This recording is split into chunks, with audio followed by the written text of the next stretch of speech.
اعوذ باللہ من الشیطان الرجیم بسم اللہ الرحمن الرحیم. السلام علیکم ناظرین و سامعین, آپ دیکھ رہے ہیں پروگرام روشنی امتیاز نقوی کے ساتھ.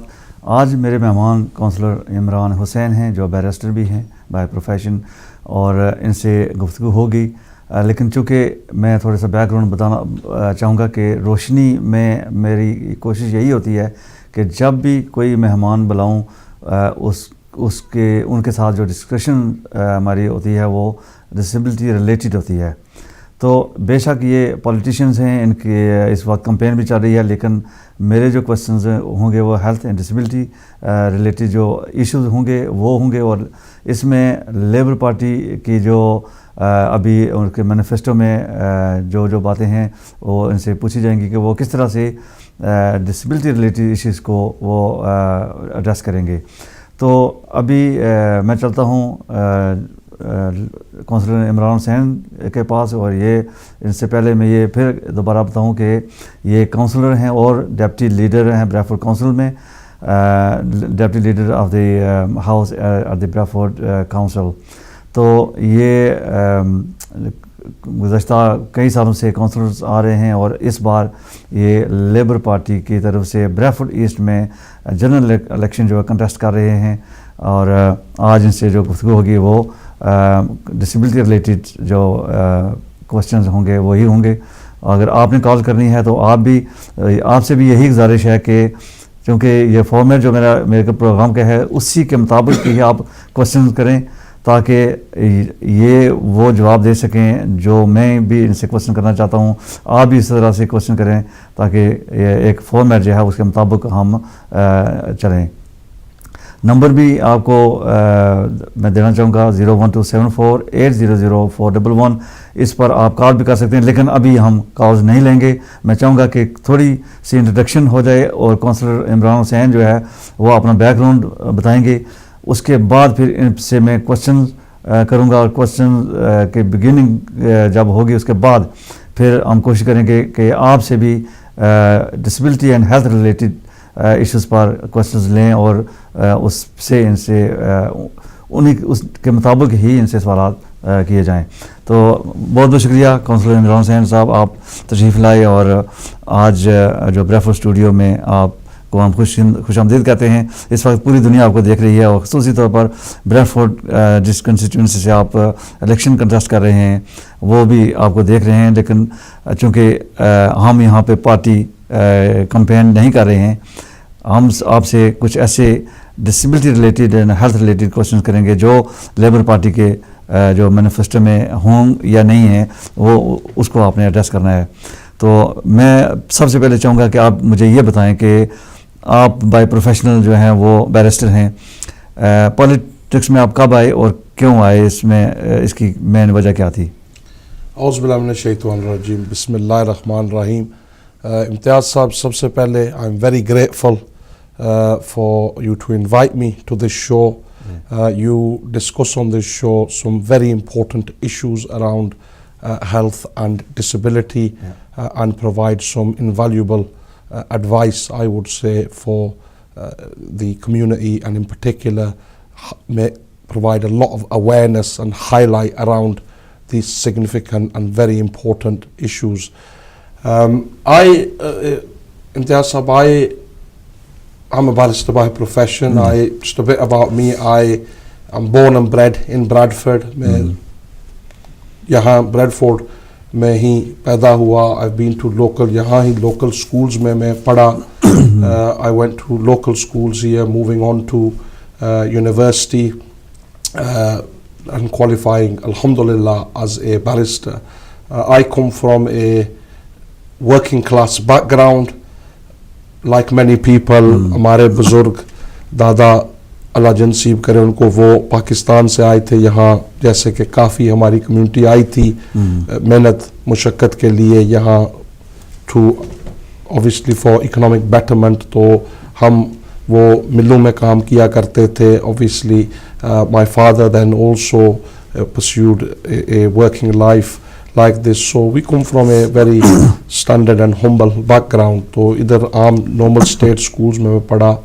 تو I really became politically aware around at the age of 14 or 15. Acha. And what really highlighted it to me was... What made you to go into the politics? Well, I always wanted to be an advocate for the people, whether that was through a legal career as a barrister or through a political career. But what really highlighted it for me, where my interests lie, was when I was 14 years old, I was asked in a career class what I wanted to do when I became older. And my answer was that I would want to be a barrister. And I was told at that time that perhaps it was too aspirational for somebody from my background to actually think about becoming a barrister. And that really made me think about life. And I really thought, well, why is it too aspirational because of my background? Why can't I not become a barrister? Why can't other people from with a similar background go on to become lawyers, go on to politics? And that's when I really became involved in those thoughts in my head and actually became politically more aware and started looking into these things. And since then, I ran some local campaigns with some young people, some youth groups at that point, and then joined the Labour Party shortly after then, and I've been campaigning. I, like you said, have been... call ले लेते हैं, call काफ़ी देर से कर रहे हैं. अस्सलाम वालेकुम. Hello there. I wanted to ask a question. Can you turn your TV volume down, please? Yeah, just bear with me. Yeah. Yeah, can you hear me now? Can I ask your name and where you're calling from? Yeah, it's Mohammed. I'm calling from Bradford. Yeah. As I in my intro I said we'll take call little later on, but however if you want to ask a question, we'll keep your question and we'll ask the Councillor Imran later on. Yeah, go on. Okay. Yeah, basically my question is in regards to why do we have to wait so long for GP appointments? I mean, okay. I have to wait a week or so just to get an appointment to see my GP. Right. And I'd like to ask Imran what the Labour Party will do in regards to this. That's a very good question. Thank you very much, and keep watching, and Councillor Imran and will answer your question. Thank you. Okay, I will request our viewers that we will take questions but little later, because I'm going through the introductions with Councillor Imran Hussain, and he is just telling us about his background, and about 10 minutes later we will start the questions, and then we'll take the phone calls as well. Right, okay. Yes, I'm grateful. So it was really the more I became aware, the more I looked into this, it was actually standing up and making sure that we had a voice, and really to defeat that social injustice, and to say that just because we come from a working class or a humble background doesn't mean that we should have to face some of those barriers and obstacles that we often do. And that's where, you know, be it in the law or be it in politics, that's where I have always stood to fight against social injustice and to provide a very strong voice for all the communities that I represent, and to continue to do that. Okay, thank you very much. And I think I should start with the questions. My first question is about the 0-hour contract. As you are aware that currently disabled people are not getting the right support for their care, and what Labour Party will do to improve the quality of disabled people's life? Well, we've got to put this into context first. Obviously, I think you make reference to social care within a local authority context as well. And the important thing to, I think, point out there is, over the last 5 years, we have seen some of the most draconian cuts that local governments have faced. In Bradford, we have seen cuts to date totaling around £170 million. That's nearly a third of our budget. And cuts to that level are going to have a detrimental effect on frontline services. But even then, we have pumped in a massive £40 million from the council's budget just to meet the demand in social care. We have a very, and I would point out there is some serious unfairness in that. At the same time, authorities like Wokingham, which is the least deprived authority in the country, is getting spending increases.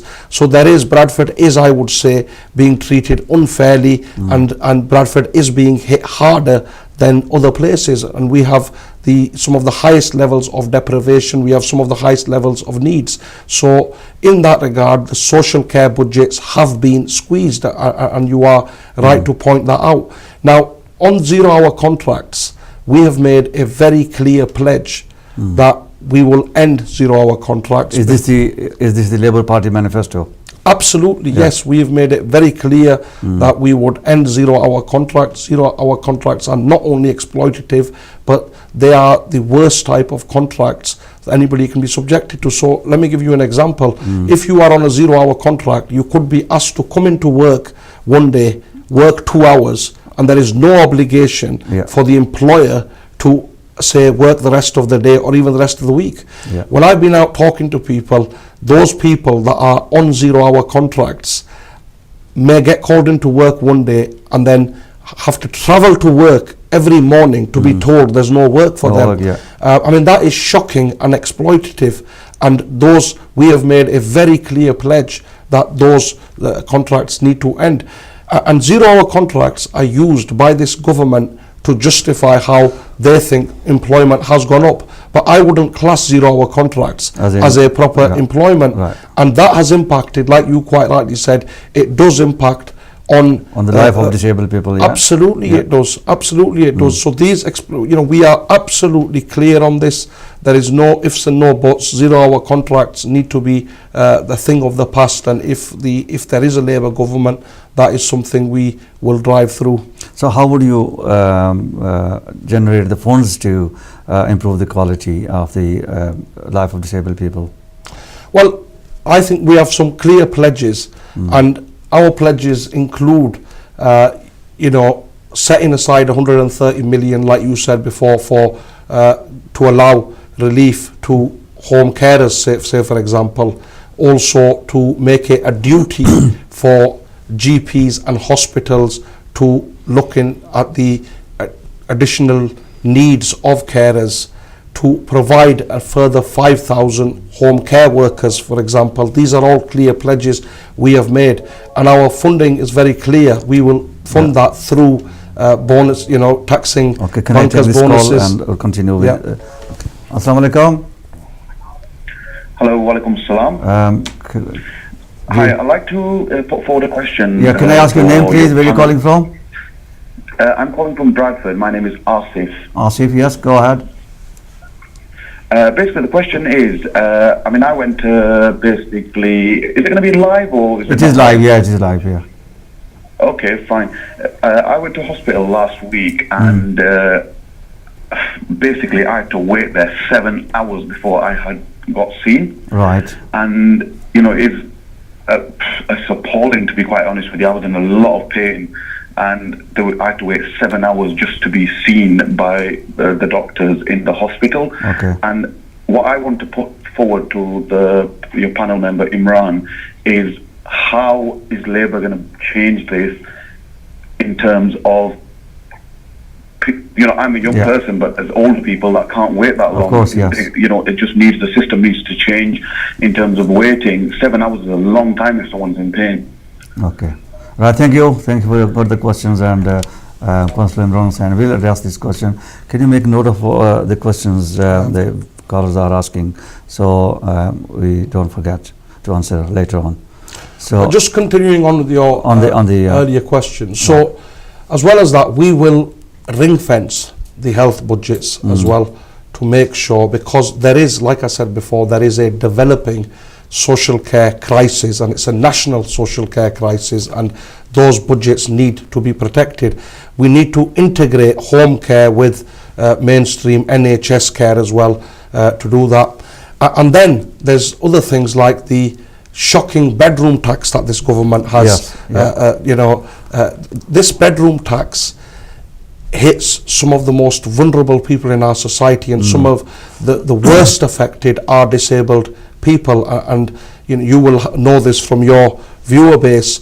So now, if a disabled person needs an additional bedroom to, say, store their equipment, or to have a care worker that stays with them occasionally, they're not allowed to do that without they have to pay the it. extra tax for the extra bedroom. Yes, so we've made a very clear commitment that we will end this draconian tax that hits the most vulnerable in society, and it should have never been there in the first place. So these are clear pledges that we have said we will introduce to help in particular some of those most vulnerable people in society. Right, okay, well, that's very good if Labour Party is elected. So that would mean that the 0-hour contract will be abolished, and people will have more freedom to find more jobs into the care arena. So also, as you just told me about the bedroom tax, so that is going as well. Absolutely. Yeah, very good. Next question is around NHS costs. Currently, NHS is underfunded. How would you improve NHS, and where would you get the funds to improve the services at the NHS? Well, and this probably partially relates to one or two of those questions, I suspect, that have come in as well. Look, we've seen a government that has spent £3 billion on a top-down reorganisation. Where has that money come from? That money has come directly from frontline services. So that £3 billion that has been taken away from much needed frontline services and used for this so-called top-down reorganisation, which they said they would never do before the last election.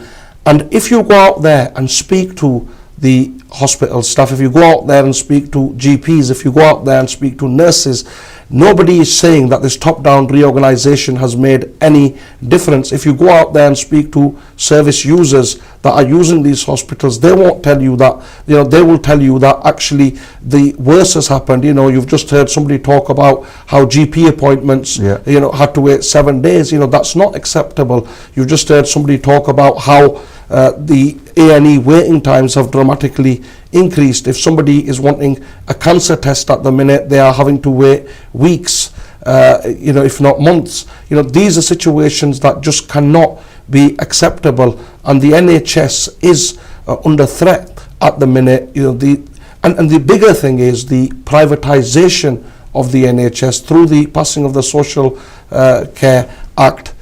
This government has a clear ideological stance, which is to privatise the NHS, and we're seeing that in areas already. So in effect, what you will have is a two-tier system, like in America, where it's okay if you're rich and you can afford it.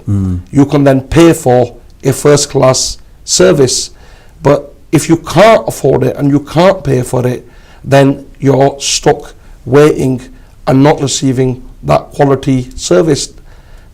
The NHS is one of our proudest achievements, and we need to make sure that we protect it, and it needs to be a universal service for all people, regardless of means, and that's something that we need to continue with. And we've made some very clear and bold pledges: 8,000 extra GPs, 20,000 new nurses, 5,000 home care workers to integrate the home care and social care with the NHS. That is the way forward. And once again, we've been very, very clear and bold with those pledges. We cannot have a NHS ever that turns into a two-tier system, one for the rich and one for the poor. We need an NHS that services everybody, and we, quite frankly, do not need to spend billions of pounds on a top-down reorganisation. And I can sit here today and tell you we have no such plans. We have very clear plans, which is to invest and make a NHS that is the best NHS with the first-class quality services for all people. So guaranteeing GP, everybody should be able to see a GP within 48 hours, to make sure that anybody wanting testing for cancer should get that as soon as possible, to make sure that people do not have to wait hours and hours at accident and emergency. These are the clear pledges, and that is the NHS, and to make sure that we have a service that is not dependent on your financial means and is the best quality service regardless of your financial status for everybody. Urdu میں تھوڑی سی میں یہی question پھر پوچھ لیتا ہوں تاکہ بہت سارے ایسے شاید ہمارے ویورز ہوں کہ جو انگلش میں جو کوشچن میں نے کیا ہے وہ شاید نہ سمجھے ہوں. کوشچن یہ تھا کہ این ایچ ایس میں جو اس وقت جو انڈر فنڈڈ ہے گیمز میں جو بجٹ ہے وہ بہت کم ہے. اس وجہ سے بہت سارے لوگ جیسے ہمارے 2 کالرز نے کہا ہے کہ ویٹنگ ٹائم جو 7 آورز انتہائی 7 گھنٹے, اگر وہ کہتے ہیں میں ینگ ہوں لیکن اگر کوئی بوڑھا جو ہے وہ جاتا ہے اگر اس کو 7 گھنٹے ویٹ کرنا پڑے تو وہ تو جو پہلے سے اس کو جس تکلیف میں ہیں اس سے ان کو زیادہ تکلیف ہوگی. تو ایک تو یہ ہو گیا. دوسری جو جی پیز کے ریفرل بھی ہے اس میں تو میں چاہوں گا کہ آپ ریفرلز کے بارے میں بھی آپ بتائیں کہ جب ریفر کرتے ہیں جی پیز ہاسپٹلز میں اسپیشلسٹ میں یا اسکینز وغیرہ کے لیے تو اس میں بھی کافی ساری جو ہے وہ انتظار کرنی پڑتی ہے. تو لیبر پارٹی اس کو بھی ایڈریس کرے گی, جیسے کہ آپ نے کہا کہ آپ باقی جو این ایچ ایس کی مور جو جابس کریٹ کریں گے, نرسز لائیں گے, ڈاکٹر لائیں گے. تو اس کو میں اس کوشچن کو میں چاہوں گا کہ آپ اس پر کچھ آپ بات کریں, لیکن ایک بریک لے کر بریک کے بعد پھر ہم دوبارہ آپ سے جو ہے وہ بات کریں گے. جی ناظرین, بریک کا وقت ہوا جاتا ہے اور میں چاہوں گا کہ بریک کے بعد آپ کے ذہن میں اگر کوئی کوشچنز ہیں ہیلتھ ریلیٹڈ تو وہ ضرور کریں. کونسلر عمران حسین جو کہ پرسپیکٹیو کینڈیڈیٹ ہیں لیبر پارٹی کی طرف سے ریفورڈ ایسٹ میں وہ کنٹیسٹ کر رہے ہیں الیکشن کو, اور آپ نے جو کوشچنز کرنے ہیں یہ آپ کے لیے موقع ہے, اپرچونٹی ہے کہ یہ اگر آپ کے کسی میٹنگ میں نہیں جا سکتے, کسی جلسے میں نہیں جا سکتے, تو ابھی وہ اس وقت آپ کے سامنے ہیں. جو کوشچنز آپ کرنا چاہتے ہیں اس وقت کر سکتے ہیں. بریک کے بعد دوبارہ ملتے ہیں. کیپ واچنگ ہدایت ٹی وی.